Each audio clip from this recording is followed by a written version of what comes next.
কেউ হয়, চেয়ার ছাড়া সে নামাজই পড়বে না। সেক্রেটারি, আমার বাপে জায়গা দিছে, বেটা তোর বাপে জায়গা দিছে মসজিদের জন্য, তোর বেটাগিরি দেখানোর জন্য না। জায়নামাজ বিছায়া রাখছে, ওর জায়নামাজে কেউ বসতে পারে না, এরকম একটা ভাবসভা আসবে সবার পরে। জুমার নামাজে দাও, সারা সপ্তাহ নামাজের কোনো খবর নাই, জুমার নামাজে আসবে, সবার পরে আসবে, খুতবা রাখবে,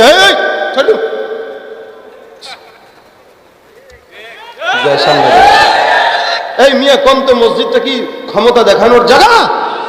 এটা আল্লাহর ঘর, এই জায়গায় বেটাগিরি দেখানোর জন্য না। আপনি যদি এখানের সেক্রেটারি হন, আপনি মাথায় রাখবেন আপনি এখানের খাদেম। কোনদিন খাদেম যদি ঝাড়ু দিতে ভুলে যায়, আপনি নিজে ঝাড়ু দিবেন, এটা আপনার জন্য দায়িত্ব।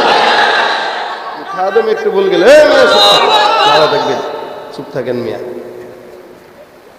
মনে রাখবেন, এগুলো আমি আপনাদেরকে বলতেছি শুধরানোর জন্য, কারণ আমাদের দেশের কমিটি, এজন্য সুদখোর যদি কেউ থাকে কমিটিতে ঢুকাবেন না, ঘুষখোর থাকলে কমিটিতে ঢুকাবেন না। এখন আজকের মাহফিলের ফারুক সাহেব বিপদে পড়বে কিনা না পড়বে এটা পরের সাবজেক্ট, কারণ পরে বলতেও পারে কমিটির যদি কেউ থাকে, আমি মাফ চাই যদি কেউ এমন থাকে, আল্লাহ এদেরকে হেদায়েত দান করুক। শুধু এই মসজিদের জন্য বয়ান না, এটা সব জায়গার জন্য বয়ান। আপনি বলবেন ভাই এরা তো সুদ খাইলো, আলহামদুলিল্লাহ 5 ওয়াক্ত নামাজ আউয়াল কাতারে দাঁড়ায় পড়ে, জায়নামাজ বিছায়া রাখছে এর জন্য। আর মসজিদের যদি খালি সভাপতি হয় তাহলে তো কোনো কথাই নাই, চেয়ার ছাড়া নামাজ হয় না। ওমাগো এত জোরে ঠিক বললেন, তার মানে আপনার এখানে আছে আছে সারাদিন ডাং ডাং করে ঘুরবে, বাজারে বাজারে ঘুরবে, ডাঙ্গুলি খেলবে, হাডুডু খেলবে, ফুটবল খেলবে, শয়তানের পায়ে কোনো সমস্যা নেই। এই শয়তান মসজিদে ঢুকলে শয়তান কতস্ত, বয় বেটা তুই চেয়ারম্যান। এই যে চেয়ারে বসে নামাজ পড়লে আর ছাড়তে চায় না, চেয়ারে এত মজা কি, যেই পায় হে ছাড়তে চায়। ভাই আমি বলে ফেলছি, মাফ করলেন। এটা কি মজা আমি বুঝলাম না, আল্লাহর সামনে আবার কিসের চেয়ার? হ্যাঁ, মাজুরি হালত যদি হয় ভিন্ন হিসাব, যদি মাজুর হয় ভিন্ন হিসাব। ঢাকা শহরের মসজিদের চেয়ার ভরপুর।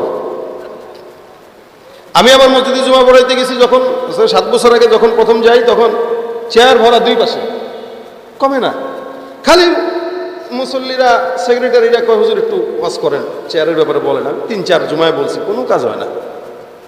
পরে ভাবলাম যে এরা আসলেই মাজুর। পরে আমার কমিটি বলল, হুজুর এইগুলা যতগুলা দেখছেন অনেকগুলা ভণ্ড আছে, পায়ে কোনো সমস্যা নেই, সারাদিন সকালবেলা জগিং করে, ব্যায়াম করে, মসজিদে এসে চেয়ারম্যান। আমি ঠিক আছে, সিস্টেমে খাওয়াইতে হবে আস্তে আস্তে। আস্তে করে ঢুকছি ভিতরে, ঢুকা ওই জুমার সময় দোয়া স্লিপ দেয় না, হুজুর দোয়া করেন, স্লিপ দিয়েছেন। আমি স্লিপ আন্দাজেই পড়তেছি যে ভাই এখানে তো অনেক মানুষ আছে অসুস্থ, এদের সুস্থতার জন্য অনেক দোয়া চেয়েছেন, আপনারা আবার পাশাপাশি একটু দোয়া বাড়তি যোগ করবেন, কারণ আমাদের মসজিদে অনেক চেয়ারওয়ালা ভাই আছে যারা চেয়ারে নামাজ পড়ে, যাদের পায়ে প্যারালাইসিস, হয়তো এরা রুগী, এদের জন্য দোয়া করেন, আল্লাহ যাদের প্যারালাইসিস রোগটা ভালো করে দেয়। এই যে দোয়া শুরু করছি, পরের জুমায় দেখি চেয়ার অর্ধেক কমে গেছে। চিন্তা করছি এতগুলা মানুষ মিলে দোয়া করতেছে, যদি লেগে যায় তো ভিক্ষা করে খাওয়ান ছাড়া উপায় নেই। এই হইল হালত। যদি কোনো মতে খালি কমিটির কেউ হয়, চেয়ার ছাড়া সে নামাজই পড়বে না। সেক্রেটারি, আমার বাপে জায়গা দিছে, বেটা তোর বাপে জায়গা দিছে মসজিদের জন্য, তোর বেটাগিরি দেখানোর জন্য না। জায়নামাজ বিছায়া রাখছে, ওর জায়নামাজে কেউ বসতে পারে না, এরকম একটা ভাবসভা আসবে সবার পরে। জুমার নামাজে দাও, সারা সপ্তাহ নামাজের কোনো খবর নাই, জুমার নামাজে আসবে, সবার পরে আসবে, খুতবা রাখবে,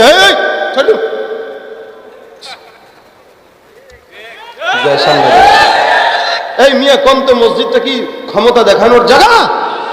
এটা আল্লাহর ঘর, এই জায়গায় বেটাগিরি দেখানোর জন্য না। আপনি যদি এখানের সেক্রেটারি হন, আপনি মাথায় রাখবেন আপনি এখানের খাদেম। কোনদিন খাদেম যদি ঝাড়ু দিতে ভুলে যায়, আপনি নিজে ঝাড়ু দিবেন, এটা আপনার জন্য দায়িত্ব। খাদেম একটু ভুল গেলে দেখবেন, চুপ থাকেন মিয়া।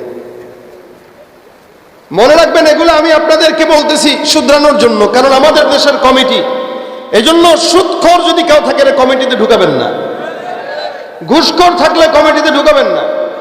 এখন আজকের মাহফিলের ফারুক সাহেব বিপদে পড়বে কিনা না পড়বে এটা পরের সাবজেক্ট, কারণ পরে বলতেও পারে কমিটির যদি কেউ থাকে, আমি মাফ চাই যদি কেউ এমন থাকে আল্লাহ এদেরকে হেদায়েত দান করুক।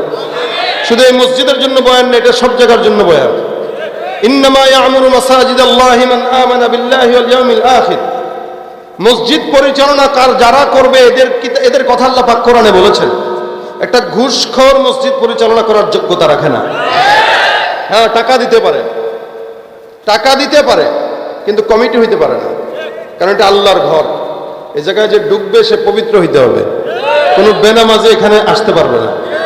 হ্যাঁ, যদি হয় আলহামদুলিল্লাহ, হওয়ার পরে সে মনে করবে যে আমার সৌভাগ্য বাপদাদার 14 গোষ্ঠীর যে আল্লাহ আমাকে তার ঘরের খাদেম বানাইছে, সুতরাং আমাকে আর 2 নাম্বার থাকলে চলবে না। তখন সে ভালো হওয়া লাগবে, ঠিক কিনা জোরে বলেন। এই জন্য মসজিদ এটা আল্লাহর ঘর। আজকে সমাজের ভিতরে প্রতিযোগিতা দিয়ে মসজিদ বানানো হয়, এখানে একটা, ওখানে আরেকটা, ওখানে আরেকটা। কমিটির ভিতরে মারামারি লাগছে, আমরা কি কম পারিনি? আমগো বলা বিদেশ থাকে, টাকা পাঠাইতে কোনো জায়গা দেয়, আমরা বলবো দেখবো না এগো টাইস থেকে আমগো টাইস দামি। দেখবেন মসজিদে ফজরের নামাজের সময় যা 2 জন মুসল্লি কালেকশন করে করে মসজিদ করান। এটা বাদ দিয়া নামাজি হওয়ার চেষ্টা করেন। মসজিদ কম হোক, নামাজি বেশি হোক। মসজিদ পাড়ায় পাড়ায় পাড়ায় পাড়ায় নামাজি নেই, এই মসজিদ কিয়ামতের আলামত, এটা আল্লাহর রহমত নয়। এই জন্য নামাজ 5 ওয়াক্ত পড়বেন তো ইনশাআল্লাহ। নামাজ পড়বেন কিভাবে? বৈশানা দাঁড়ায় পড়বেন। এখানে কোনো ব্যাটাগিরি নাই।